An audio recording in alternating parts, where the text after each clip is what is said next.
Would like to call the meeting order. Could everybody stand for the Pledge of Allegiance?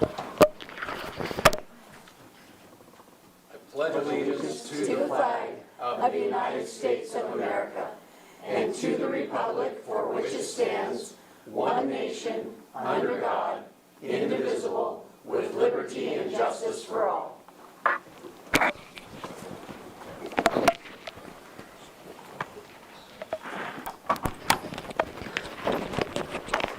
We have a roll call, Stacey. Justin Rock. Here. Mary Ann Eisner. Here. Green Dudo. David Blabe. Here. Ricky Joe Hickey. Here. Molly King. Here. Denise Wheeler. Here. Perfect. Before we get started this evening, I'd like to take a moment for a very special occasion. This evening we will have the distinct honor of officially welcoming Mr. John O'Brien as our newly appointed city manager. The role carries We've all done that. both significant responsibility and the deepest trust of the community. It reflects a community to uphold the principles of public service and to serve the people of Grande with integrity, transparency, and dedication. At this time, I'd like to invite, you're already up here.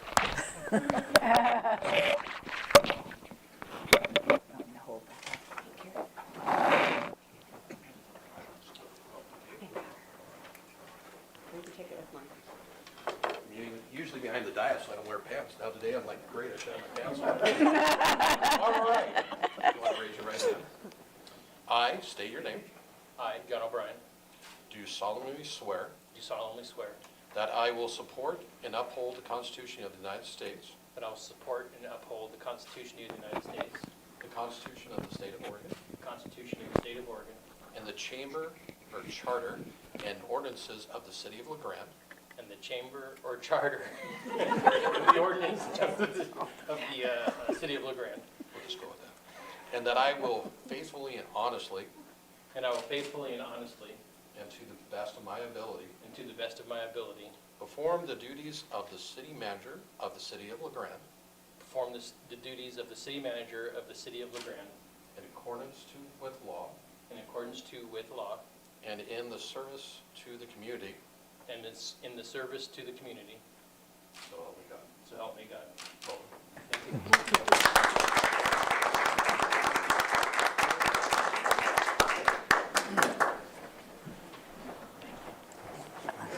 you. You're good.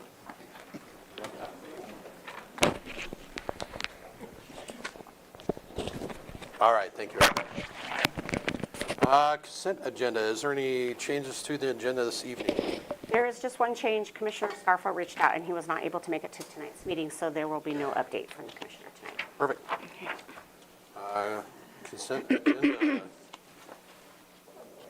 we have any changes to the minutes or anything? A motion?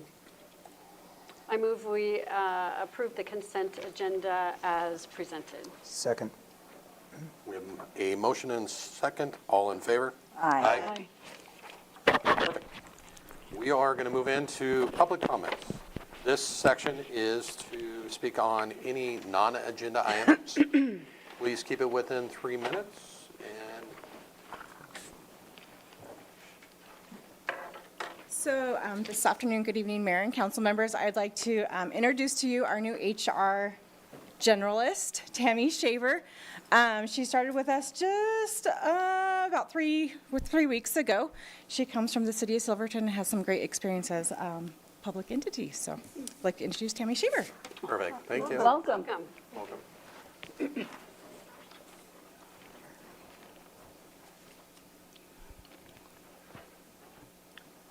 Excuse me. I'm Steve Bowe, and I've got a statement.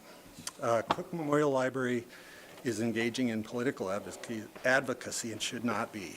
The public should not have to pay for this. The library has an LGBTQ flag next to the front entrance door. There are no such flags at the entrance to or in the hallways of a city hall, the Parks and Recreation Building, or any other city facility. The library also has a web page where the LGBTQ flag is prominently featured. Why is the library granted special dispensation for these political displays?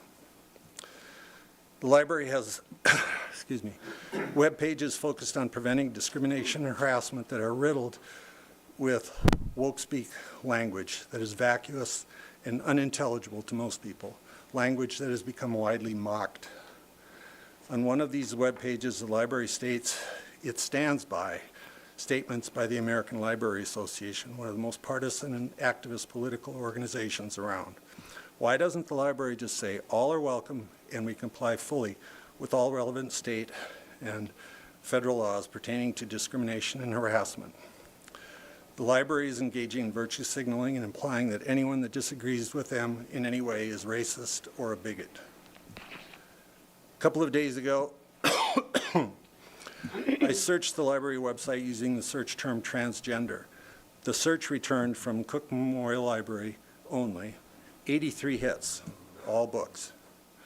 Of these, 82 were supportive of transgenderism, while a part of one book described a different viewpoint. The target audiences for a substantial number of these books were juveniles or young adults. The fact that four titles are on order for October that may present a different perspective doesn't alter the fact that the library is using its materials collection practices to advocate for transgenderism. It merely changes from 82 to 1 to 82 to 5. This is inconsistent with the library's own material selection policy. Thank you.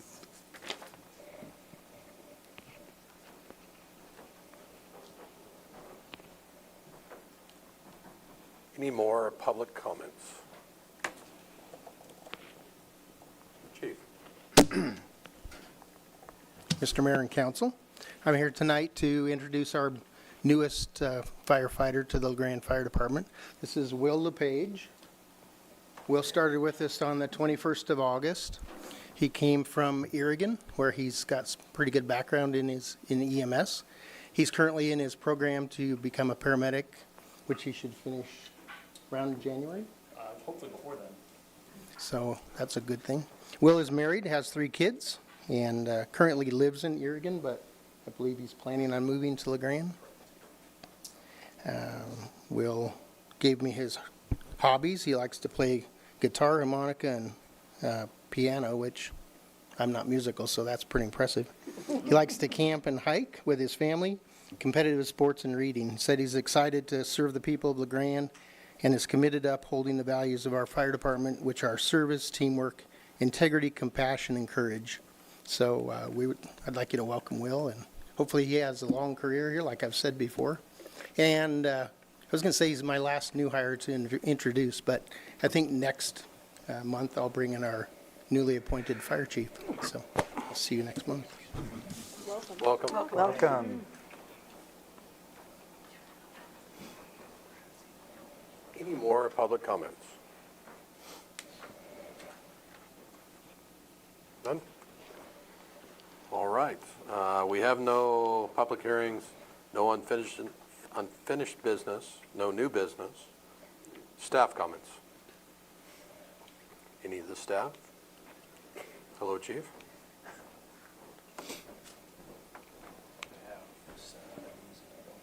Yes, sir.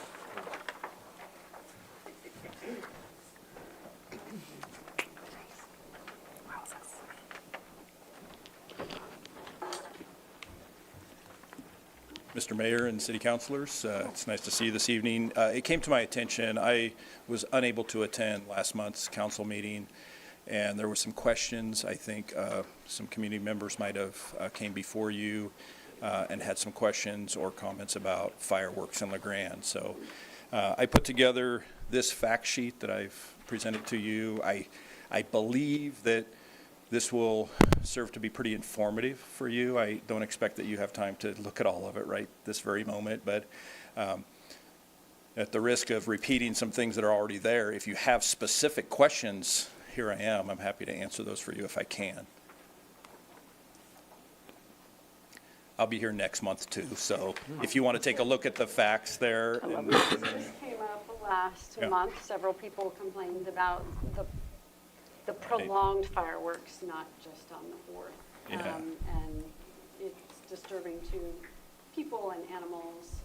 And they said, is anyone doing anything? So this shows us, indeed, we're having calls for service. Yeah, I'm very well aware of the challenges, and as I note in here in some of the takeaways, this is not an isolated, set of circumstances for our community alone. Communities all over Oregon and the nation struggle with fireworks. As I suspect you know, Oregon has regulations on what fireworks are legal and what are not. From my own home, I go to bed early, full disclosure, and I'll be laying in bed, and my wife or I, one, will mention to the other, it's like, I wonder when that's going to stop. So I'm very well aware. It's just, at the risk of sounding like I'm making excuses, it's just not as easy to enforce and to bring things like this to a stop as it seems like maybe it should be. I think that if I can dive into this just a little bit for the moment, you'll see I broke the calls for service that we've received into the dispatch center down by calendar year, so year to date for this year. We've had 32 total fireworks calls in the city of Grande. I've also listed what the dispatch center received for the entire county. And then I broke it down into just the month of July, and there were 23 during the month of July, and so that's 23 of the total 32. And then for a 2-week period, so June 29 to July 12, and I did that so that gives you a snapshot of a week prior and a week after the 4th of July. I think that's pretty telling. 19 of those total 32 calls for service were in that 2-week period of time. And then on the 4th of July itself, from just after midnight to the very end of the day, 10 fireworks calls. And I think it's important, and I note it in the document,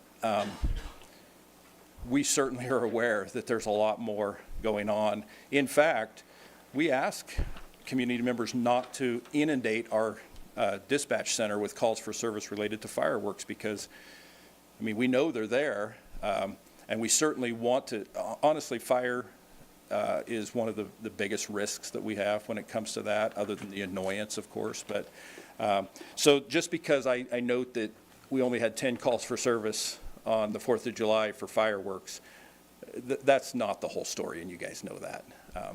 But oftentimes what our officers are dealing with is the 4th of July, some might be surprised, is one of the busiest days for calls for service in our officers of the entire calendar year. There's a lot of people that are consuming alcoholic beverages on the 4th of July. There's a lot of people outside. So we have lots of other calls for service that, in the way that we have to prioritize our response, many times we're not able to respond to a call for service related to a firework as quickly as we would like to. We still do. But many times when we get into a neighborhood, we see lots of fireworks, lots of smoke. Some are legal, some are not. It's no surprise that often they're intermingled, illegal fireworks with legal fireworks, and people are not often willing to acknowledge that, yeah, it was us setting off the mortars, not just the ground bloom flowers, that you can buy at the fireworks stand. And so it is a crime in Oregon. So the standard for us to be able to prove who was responsible and issue a citation is much like any other criminal offense. So the burden is kind of high. So it's kind of challenging. Doesn't mean that we don't want to put forth the effort, for sure. But I also noted in here for you that I referenced the city code about noise. So normally any day of the week, there's a number of noises that would be a violation of city code beyond 10 o'clock in the evening. The city code specifically states for fireworks activities, it's 11:30. On the 4th of July this year, we had one call for service after 11:30. I know there were, I heard it. I know there were fireworks going on after 11:30, but only one call for service. But anyway, if you have questions beyond this, feel free to reach out, and I'll make myself available next month as well. What are the consequences if you can actually identify someone Yeah. shooting off an illegal. Yeah, so it's a criminal citation, and we would issue a citation and refer them through, the process would go through the district attorney's office for prosecution in circuit court. Of course, the consequence would be much higher if there was damage, if a fire was, started, or if there's property damage. Yeah. And I think that Chief Cornford might just be rubbing it in just a little bit. I'll bring some people to introduce to you as soon as we get them hired. But Gary, it's not before you retire, though. Because Excuse you're me? not going to retire right away anyway. He said before since the new people that he's hiring. I don't plan on going anywhere anytime soon. right. So. Just making sure. Thank you, Chief. Any other staff would like to make comments this evening?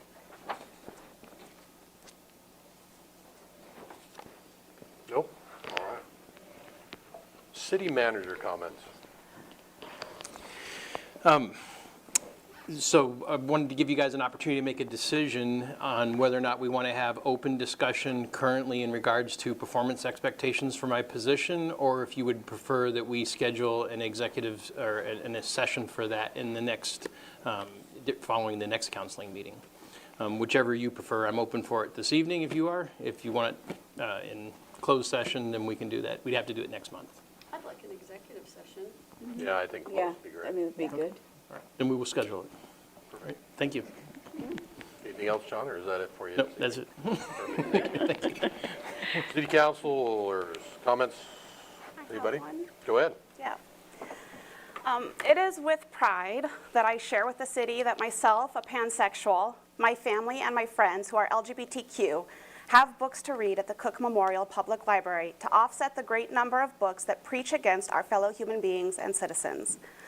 With a catalog listing of 1,396 books dedicated to Christianity alone, 336 dedicated to religion in general, 133 dedicated to Islam, 41 books dedicated to Latter-day Saints, and 63 books dedicated to Buddhism, it is safe to say that our library is less weighted towards what some individuals may consider a woke agenda, and more dedicated to an equitable and considerate practice of honoring human beings where they are and where they come from in all walks of life. I am glad that our library considers, with dignity, all human beings, and that their collection of more than 50,000 physical books and thousands more of digital reads contains the tiny number of 82 books, less than 1%, 0.001 of their collection for myself, my friends, and my family to both read and relate to. It is egregious to tell such a bold-faced lie that our public library has a woke agenda, when by the numbers alone, it appears that there is the opposite of such an agenda, and that the library serves the general public as it should. I thank our library director, Carrie Bushman, and the entire library staff for honoring human beings as they are, and for considering all of us as they build the library's catalog. Thank you. Thank you. Any other counselors' comments? Okay, no, go ahead. Nope. Just go down the line. I just kind of wonder about the flags, though, that whether they were appropriate or not. I mean, I think the books are great. They should be there. But I'm not sure about the flags, and I don't know what they are. I haven't gone in there to look. So, yeah, if you don't mind.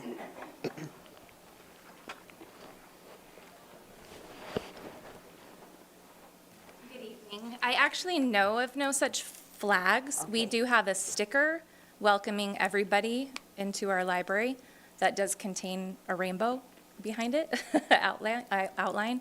Our website, I believe, is the same kind of sticker, but I know of no There's no flag. flags that are, okay, thank you. That's, Yep, we welcome everyone at the library. okay, good. Thank you.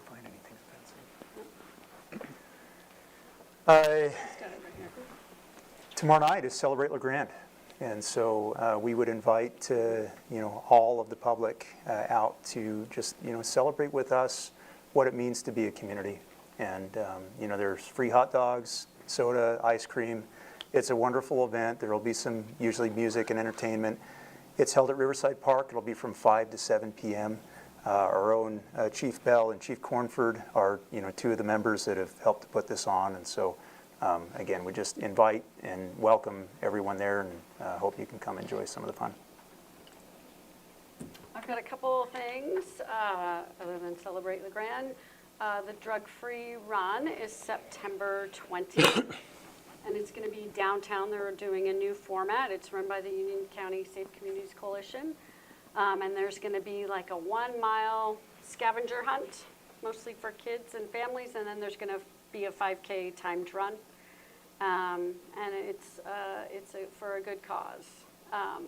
Also, Union County Safe Communities Coalition is using some of their funds to provide 2 full-day workshops, September 9th for 7th graders and September 11th for 8th graders, promoting healthy lifestyles, education on substance abuse, and internet safety. So they're doing really good things. That's all I got. Perfect.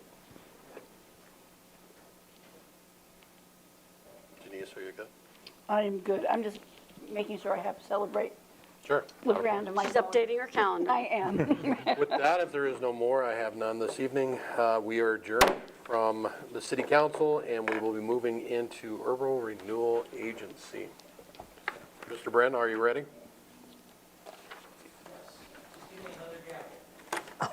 Yes, sir. I'd like to call this meeting to order. Roll call, please.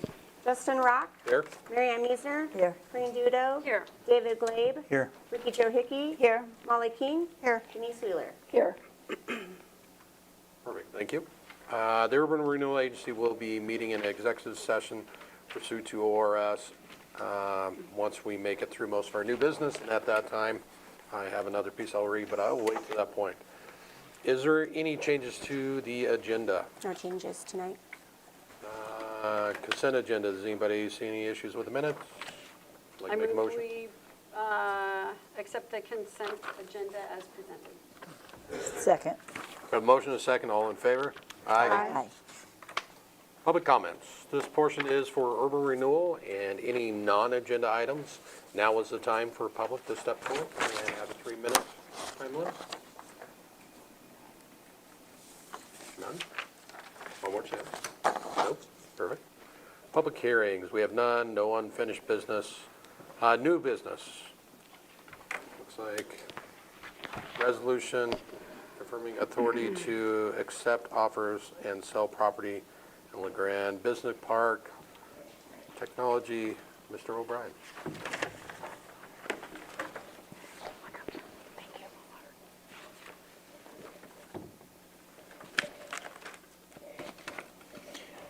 Mayor and agency council members, the Urban Renewal Agency owns property at the La Grande Business and Technology Park. The agency has established listing prices for each agency-owned property. To facilitate the sale of agency properties, the agency passed Resolution 4820, Series 2022, to allow then District Manager Strope to accept offers which are at or above the listing price, provided there are no competing offers, and to complete the sale without further agency action. Complete the sale. Eastern Oregon Title Inc. requires a separate action listing the specific lot prior to closing the sale. The attached resolution formally rescinds Resolution 4820, Series 2022, and authorizes current district manager, myself, to accept the most recent full price offer for a lot within the park and to complete the sale. It further grants myself the authority to accept future full price offers provided there are no competing bids. I recommend the agency pass the resolution as presented. Do you know how many lots are still open? My understanding is there's 2 still additional ones. I'm sorry, 3 additional ones. Okay, thank you. Just so I'm clear, all this is doing is allowing you to do this in place of our prior city manager, right? There are Right. no other changes to this? That's correct. That was my understanding, so. That's how it looked. Yeah. At this time, we would like to invite public comments on this matter.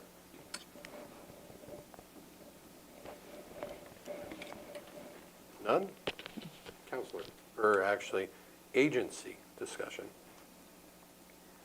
It only makes sense to do this. Perfect. Oh, yeah. Then we got a motion.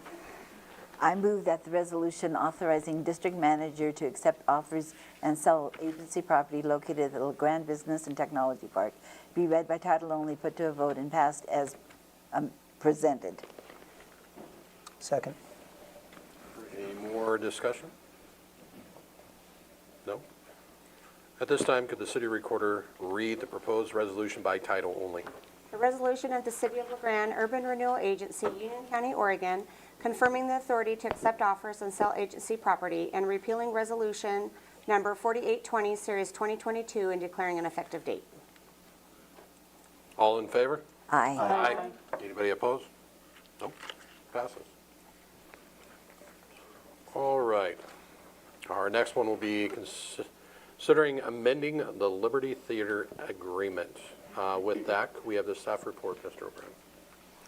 O'Brien.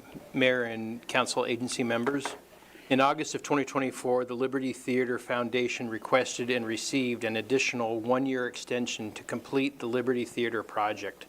Under the terms of the agreement, the loan will be converted to a grant if the foundation is able to raise $1.5 million in grants to provide grants or private funding toward the completion of the renovation of the building, or if the renovation is completed for an amount under $1.5 million, but over $1 million, and once the theater is operational and open for business, all loan principal and accrued interest shall be converted to a grant, whereupon all liens or other interest of the agency shall be conveyed, released, and terminated. The deadline for completion has passed, and the project is not complete. Representatives of the foundation indicated that the EDA funding falls well short of the bids for project completion, and the prospect for additional funding from EDA is unlikely in the immediate future. The agency provided 2 disbursements of $75,000 to the foundation, and 5.5% interest has been accruing on the first $75,000 since August 19th, 2011. And since September 20th, 2013 on the second. As of September 20th, 2024, total amount owed was $249,000. As of September 20th, 2025, the amount will be $257,250, $150,000 principal, and $107,250 in interest. Attached is a letter from the Foundation Board requesting both an extension of an additional 3 years as well as amending the agreement to reduce the requirement for loan forgiveness to legally occupiable rather than the following from the agreement. Quote, the renovation is completed for an amount under $1.5 million but over $1 million and once the theater is operational and open for business. End quote. The building official indicated temporary or partial certificate of occupancy is an option and would entail specific conditions related to the use of the property and number of occupants based on the code requirements. The suggested motion contemplates an amendment as requested by the Foundation Board, but could also be used if there are other terms discussed during the meeting that were clearly defined and would be finalized in October. Given the Foundation Board has acted in good faith and the barriers preventing completion of the project have been outside their control and include but are not limited to the COVID-19 pandemic, funding delays by EDA, which delayed the project during a time of extreme inflation in the cost of materials and labor, which more than doubled the cost, and policy changes at the federal level, which materially changed the availability of additional funding. I recommend the agency approve the suggested motion to a draft and amendment to the agreement to provide the additional requested time and reduction in requirements for loan forgiveness as outlined in the Foundation Board letter. I'd like to also add to that I went and walked the theater with some of the members, and it's very obvious to me that they're genuinely trying to meet the agreement in full expectation of the agency. And so I genuinely feel as though it would be in the best interest of the agency to approve this. Thank you. That concludes my statement. Thank you. At this time, we would like to invite the Liberty Theater Foundation. Hi, good evening, members of the agency, Mayor, our new district manager. My name is Ashley O'Toole. I'm the board chair of the Liberty Theater Foundation. That's the building right next door to you there. Mr. O'Brien put it pretty well, and we're hopeful that you'll agree with him. I hope everyone had a moment to read the letter that we wrote you last week. You may have caught an opportunity to catch the Observer article earlier in the week, last week, which we were also very pleased to have kind of put out in time for everyone to sort of read and digest. But you know, we're trying to be very forward and transparent with you about the struggles that we've had over the last couple of years. As I mentioned towards the beginning of my letter, we're going on 5 years now working with the federal government on getting this project funded. And there was a time, more around the summer of 2021, where we could say the project was fully funded. We're now going to go through the additional steps, which is an understatement, of what it was going to take to be able to get ourselves approved, go out for the competitive bidding process, and meet all of those federal requirements therein that we had to kind of meet for federal funding. Our first attempt over the summer of 2024 was not as successful as we had hoped. We received a single bid from an outfit in Portland for roughly $1.5 million. Bear in mind, when we drew the cost estimates and initiated our grant application process, we were planning for a project scope of $767,000. The bid came in at about 1.5. We turned back to the federal government, specifically our contact with the Economic Development and Administration, for guidance. Where do we go from here? They gave us some very clear guidance on some additional steps we can take before going out to bid again, reducing the scope of the project. Leave no stone unturned when it comes to finding additional funding for the project. Create a longer window of time to collect bids. Do more to promote the project and advertise that it is open for bidding. We did all of that at a time where we were also given, I don't want to say a promise, but we were given, we were certainly promised the opportunity to go then and take that lowest responsive bid from the second time around and take that back to the Economic Development Administration and make an appeal for more funding. And again, while that wasn't a guarantee, it had become commonplace at the Economic Development Administration for recipients like us to go through that process and get the additional funding. Again, when you think about the nature of that pot of money to fund projects like this across the country, while costs are continuing to rise, projects like ours all across the country, we're going back to the EDA with the same exact issue. Our representative was telling us about the many success stories of projects going back and appealing for more funding and getting it. We went through the hoops. We did the motion again. This past summer, we went back out to bid again. We put more effort into advertising it. We had reduced the scope by roughly $300,000. We raised another $150,000 in funding. We put the solicitation to bid further and wider and for a longer period of time, and ultimately received just a single bid again, actually from the same contractor from Portland as the year prior. I gotta say, as the foundation chair, the board in its entirety were unfortunately pretty disappointed for the lack of participation or interest from local contractors, not even regionally, Northeast Oregon or sort of tri-state, but one contractor from the west side. However, that contractor now has been quite helpful in their guidance to us. This is a contractor, they're called Schomer & Sons in Portland. They are known for historic restoration, large-scale historic restoration projects. That's why they're so interested in ours. They gave us some guidance on kind of how we can do this a third time. And that's where hopefully the agency's belief in us will help serve that cause. We are committed, as by a past motion from the foundation at our previous board meeting, we are committed to going out to bid a third time. And what we're going to do, though, is drastically reduce the scope of the project to use just the current $585,000 that we have promised to us. Gone is the promise or the opportunity to get more. but we do have $585,000 still guaranteed to us. So what we want to do is reduce the scope of the project to meet the basic fire life and safety requirements, ADA requirements that will allow us to get the doors open, get the theater operational, but it won't be to that great scale, full historic restoration, full occupancy that we've been gunning for. I should say, by the way, I forgot to mention, the second time we went out to bid and we got a bid from that same contractor, it was $1.8 million. So despite taking $300,000 off the top, despite raising $150,000, the next bid a year later came in $300,000 more. It's pretty wild.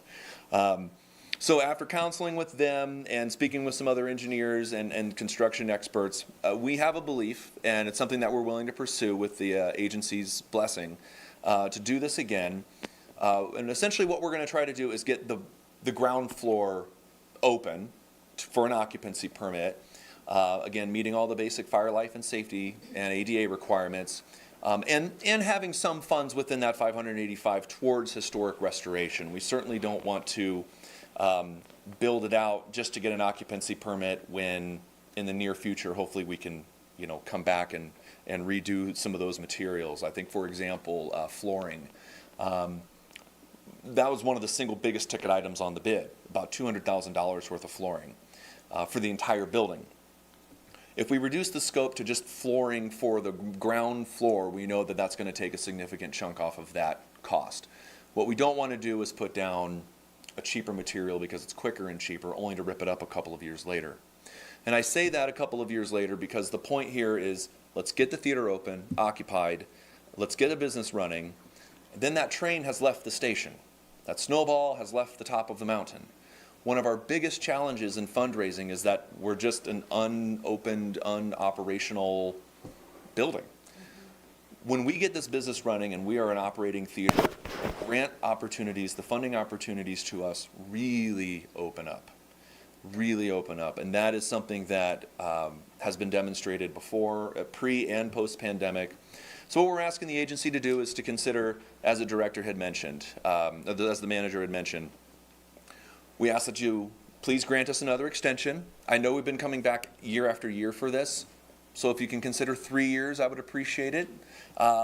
We ask for 3 years because we understand that it's going to take time to put this bid package together again, especially considering how drastically reduced the scope is going to be. All new cost estimates, all new drawings, all of that good stuff takes time and money. Once we go out to bid and we've got a signed contract, we also want that contractor to have the time, a reasonable amount of time, to get the theater actually built and ready to go. We know that that's not all going to happen just within a year. So we asked the agency to kind of consider something a little more than that. 3 years would be great. Speaking on that language about reducing the benchmark, so to speak, that comes as sort of we're trying to be a little more realistic with everybody. We don't want everybody on the agency to be thinking that we're going to try to get the theater to grand opening, fully restored, fully occupiable in a 3-year term.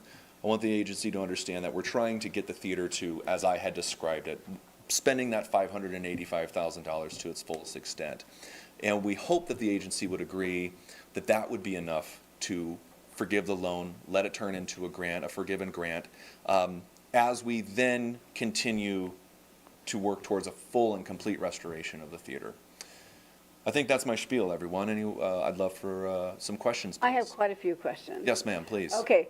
I'm glad you went into a little more detail about your plan and so forth, because your letter didn't go into as much detail as you did. Mm. Okay. Okay. I'm trying to get all my thoughts together. Okay, so you've been on the Elgin Opera House stage. Mm-hmm. You know it has evolved since the time that you've been on it. Oh, yes. Okay, I did the first production there. We barely had any lights. We had no heater, no nothing. We had to tell everybody to bring blankets and so forth. So this is my question. It sounds like you're moving that way.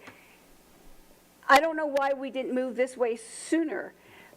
Just to get it open, and then you can still do the restorations. A theater is always a growing thing. I know the board wanted it all done, but life isn't that way. Do you know what I mean? And I think, I would I would like to go through the theater again, and I think it's probably a lot of the council people would like to go through. Please, love to have you. And take a peek, and stuff like that. But, you know, because you were talking about in your letter that you weren't, you know, the floor would be, and you wouldn't be doing the walls and lighting and all that. Yeah. We had to start from bones at the Opera House, okay? And let me tell you, you got to reach out to the community for people to help. That's the way the playground and everything went. People are willing to help. I know for a fact that EOU has a lot of lights that they don't use, that they would go ahead. That's what we did, and so forth. You could, you know, check on Carpet One. Would they be willing to help? Give it to you for cost. Would you like to donate this or give it to it for cost? So nobody's out of it.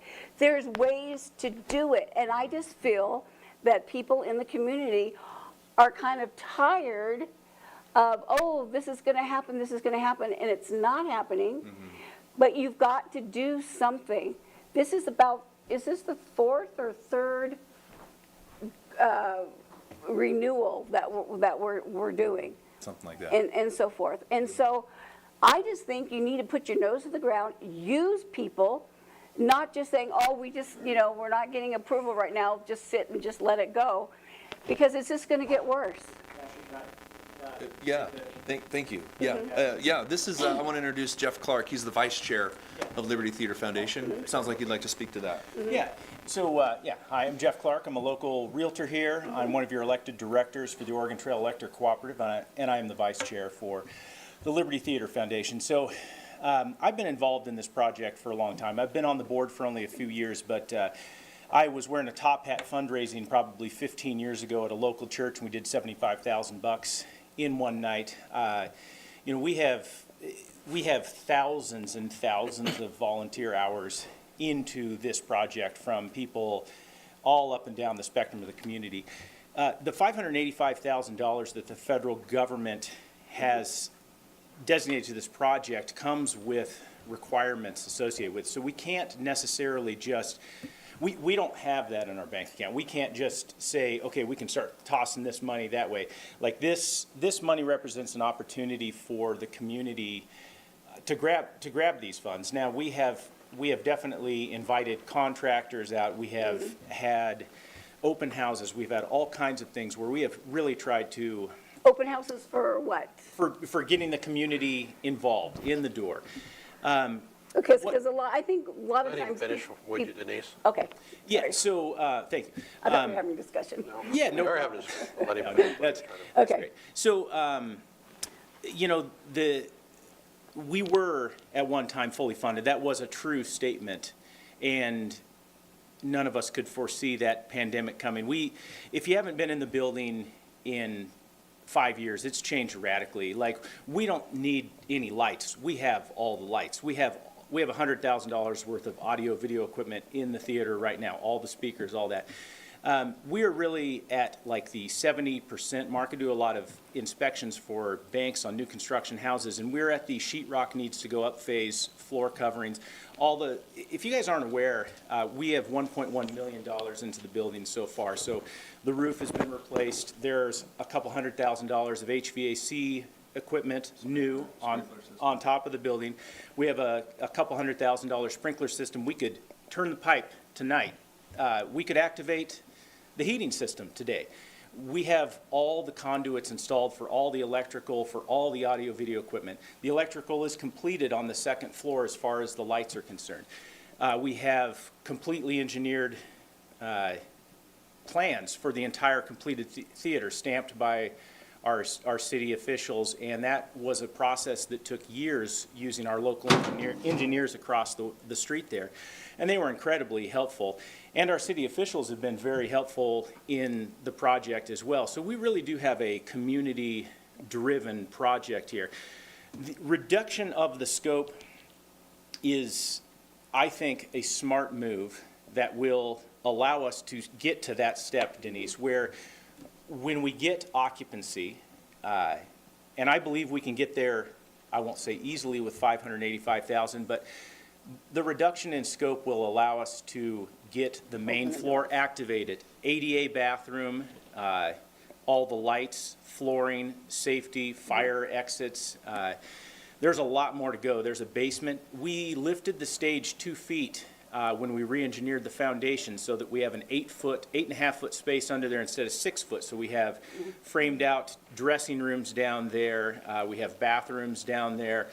The mezzanine, we re-engineered that level so the bathrooms, the doors no longer open right into the hallway. It kind of creates this nice area over there.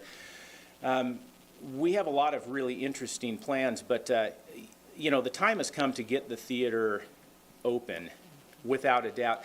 And then I want to be leading the charge in bringing those community members in. Hey, contractor, you want to donate 50 hours of your time and come make this bathroom nicer? Yes, please. You know, Carpet One, if you want to donate some flooring on the upstairs level, yes, please. I mean, I don't want to attempt to force anyone into a position of volunteering their hard work, but we will gladly accept that. But right now, we can't necessarily do that if we want to access these federal funds. We have to play ball with the federal government, so I appreciate and respect what you're saying. We need to get through that first step to get there. Okay, that first step, so what does that first step include? Well, so the 1.8 million bid, that would be the nicest theater in Eastern Oregon, for sure. I've been to all of them in this region, and they're all so cool. We're going to step it way down. We have to. So we're talking about fire exits, all the emergency lighting, all the fire extinguishers we need. We're talking about all the sheetrock up. I would like it to be finished. Does it have to be through the government? Does it have to go through the government that way for the sheetrock, or can it be done locally? Well, we would love to have local contractors do it. That would be the priority. And my hope with the reduced scope on the bid is that we will get local contractors re-engaged, because it suddenly becomes a project. I mean, our local contractors are amazing. I work with them all the time, and they definitely have the skill set to complete the theater in the way that Schomer's and Son would. But it's a massive project. I mean, that would tie those guys up for a long time, and it's difficult to bid.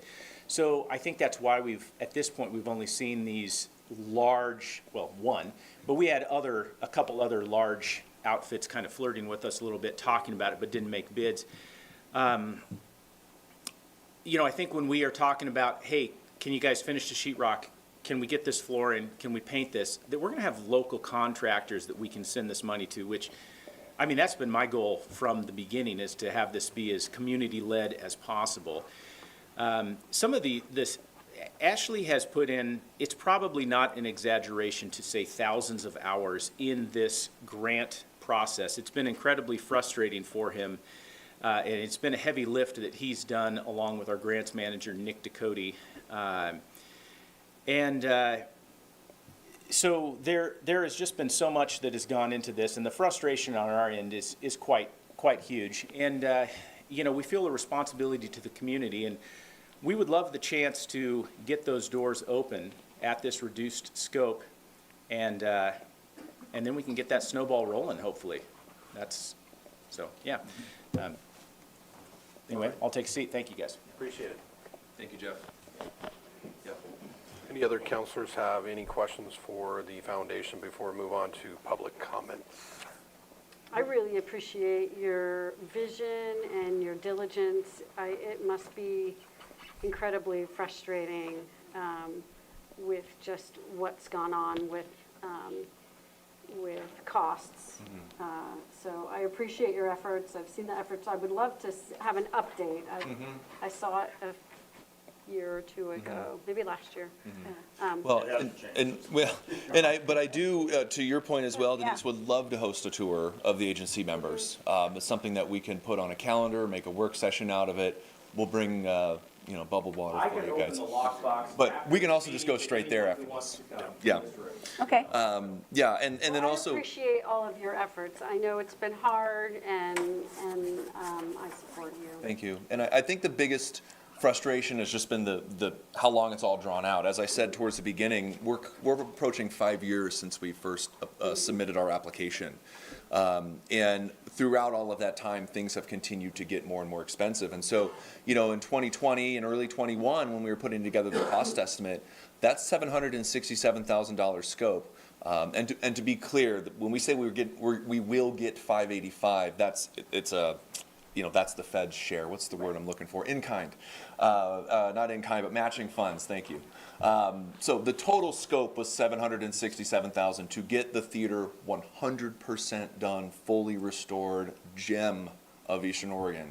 And now this time has passed. We're at $1.8 million to do that same job. And so, as we're going through the motions with the feds, every time we need to make an adjustment to a contract or change something about the scope of the project or bid, it has to go through their legal review, which is a 6 to 8 month wait. All the while things are continuing to get more expensive. So if you can picture it, we're just chasing this carrot that is continuing to get further away. And so to your point earlier, Denise, about kind of taking these in a little bit more of a baby step like the Opera House did, amen. Yeah, that's the plan. But hopefully that also answered your other question. Why didn't we just do this the first time? Because we had a very clear-cut path of fully funded, fully finished, and so we went for it. So anyway, that's it, I guess. If anybody else has other questions or comments. I would like to make one more comment. If you could step up to the podium. And we'll keep it short because we're Yeah, going I'll to keep this keep it real moving along. short. I'd give you guys a lot of leeway on this. Oh, yeah. So, I just don't want anyone to think that we've just sat here stagnant waiting on the Fed. Now, the Fed has been our biggest monetary supporter so far, but we have continued to chase down grants. Like Ashley said, 150 grand over the last year. We had a community member come in with a $50,000 check. We've had other ones with $20,000 checks. We have grant applications out now to other, we are trying our best to scramble and get this from all angles. So anyway, just wanted to add that. Thank you. Ms. Mary Ann, did you have anything? I'm just going to say, I really agree with you that give you the 3 years. I think this project is worth it. I've talked to you many times about what's going on there, so I know that you guys have tried really, really hard. Great. And you were so excited when you got the first grant. Remember? Yeah, I remember that. Yeah. So green and fresh those Yeah. days. Yeah, no kidding. We appreciate your time. Yes, we Thank you. do. Thank you And I very think much. it's worth it. Thank you, agency. At this time, I'd like to bring up if anybody in the public would like to make a comment. Agency, agency discussion. Oh, go ahead, Brent. Not a problem. That's why it is open. There is a 3-minute time limit, though. Oh, man. Start to Count me walking. Just give them the money. I mean, really. It boggles my mind sometimes, and I mentioned this last time, how, you have a $1 million project or a multi-million-dollar project, and the city gets hung up over $50,000 or $100,000 or whatever it is. And I understand you're doing due diligence, but just give them the money. Thank you, Brent. All right. If there is no more public comment, we will move into the agency comments. Is there any? I appreciate hearing what the two gentlemen said. It's very enlightening. Thank you. Thank you. It's a good project, and when it's finished, it's really gonna benefit the city. And I think a lot of people don't know all the information that you just shared with us. And I think that's kind of where a lot of people's frustration is coming from. So that was very good. Thank you. From the sound of the room, I think we have a motion. Well, I just want to know for sure, if we release you from the thing of the money, how is that going to help you? We're not. By extending eliminating it that for part. 3 years. I know extending it for 3 years, but also the recommendation is in that 3 years, or do you want us to forgive that now? We're not asking for forgiveness now. We're after- still in belief of reaching that goal, of earning that forgiveness. That's what I was just wanting to make sure. We're just trying to make it, I guess, a little more realistic. Okay, Yeah. sounds good to me. Do we have a motion? I move that District Manager O'Brien be authorized to draft an amendment to the Liberty Theater Loan Agreement incorporating terms as discussed for agency consideration at the October 8th, 2025 regular session. I'll second. We have a motion and a second. Any more discussion? All in favor? Aye. Anybody opposed? There we go. All right. Before we go into executive session, the City of LaGrande Urban Renewal Agency will meet in an executive session pursuant to ORS 192-660. This executive session has been scheduled to consult with counsel concerning the legal rights and duties of a public body with regard to a current litigation likely to be filed. Pursuant to ORS 192-660, members of the media are asked to not disclose the specific nature of the executive session. And with that, we are going to recess into an executive session. Thank you very much.